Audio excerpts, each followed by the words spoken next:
Akan ada momen kita merasa bisa, tapi nggak kemana-mana. Karena itu memang bagian dari layering foundation. Yang penting, kita tidak stop upgrade diri, upgrade network, dan juga upgrade liquidity. Hal tersebut itu sebenarnya bagian dari design thinking ataupun cara berpikir. Sebenarnya design thinking ini banyak sekali dalam aspek kehidupan teman-teman. Tapi kali ini saya akan sharing design thinking dalam aspek upgrade diri.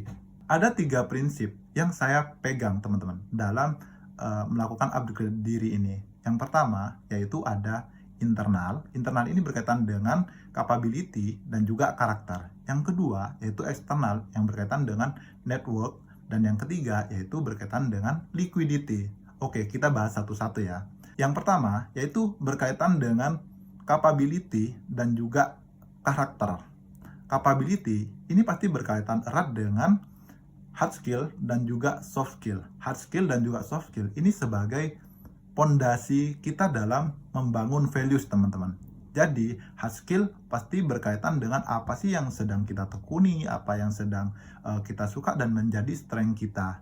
Contoh kalau misalkan kita ada di jasa konsultan, nah pasti kalau jasa konsultan, apalagi sebagai konsultan, kita pasti erat kaitannya dengan finance, accounting, terus pajak dan lain-lain teman-teman ya, yang berkaitan dengan 3 hal tadi tuh.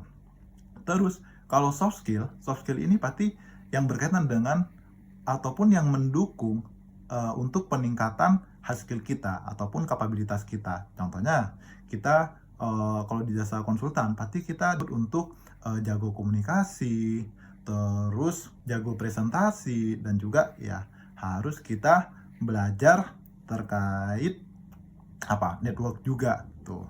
Terus yang berikutnya yaitu adalah karakter.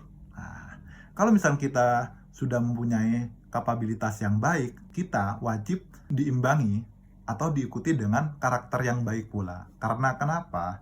Kalau misalnya kita sedang berhubungan dengan orang lain, menjaga relasi dengan orang lain, kita nggak cukup hanya kapabilitas yang baik saja teman-teman, tapi juga harus memiliki karakter yang baik. Karena kenapa?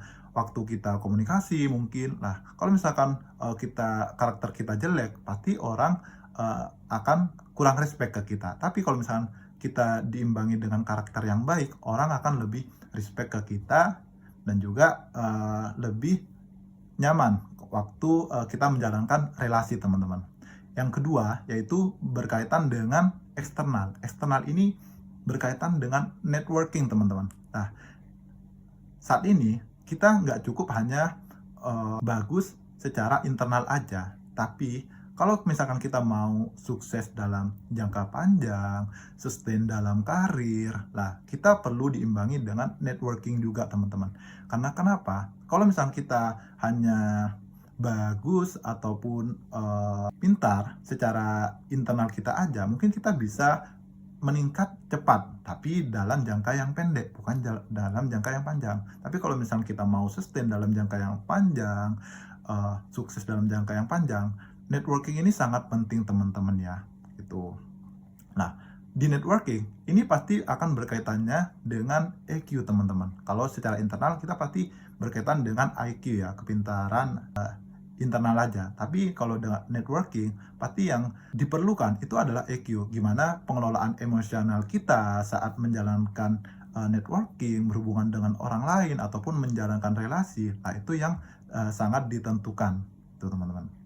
Terus yang ketiga yaitu liquidity teman-teman. Kenapa liquidity ini penting? Nah, kalau misalkan kita mau growing lagi atau kita mau meningkat lagi, pasti kita harus siap juga terkait liquidity ataupun cash lah gitu.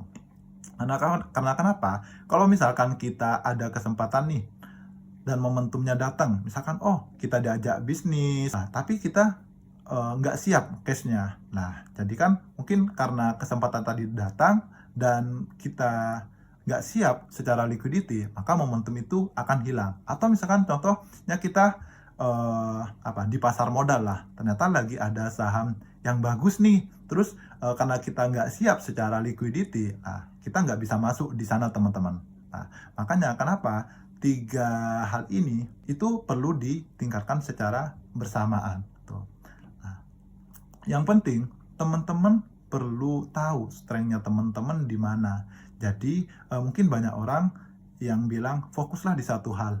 Itu sebenarnya benar teman. Tapi lebih baik lagi kalau teman-teman fokus di strength-nya teman-teman. Karena apa? Kalau misalkan teman-teman fokus di strength-nya masing-masing, nah jadi bisa lebih cepat dalam peningkatan diri dan juga teman-teman akan menikmati dalam setiap prosesnya.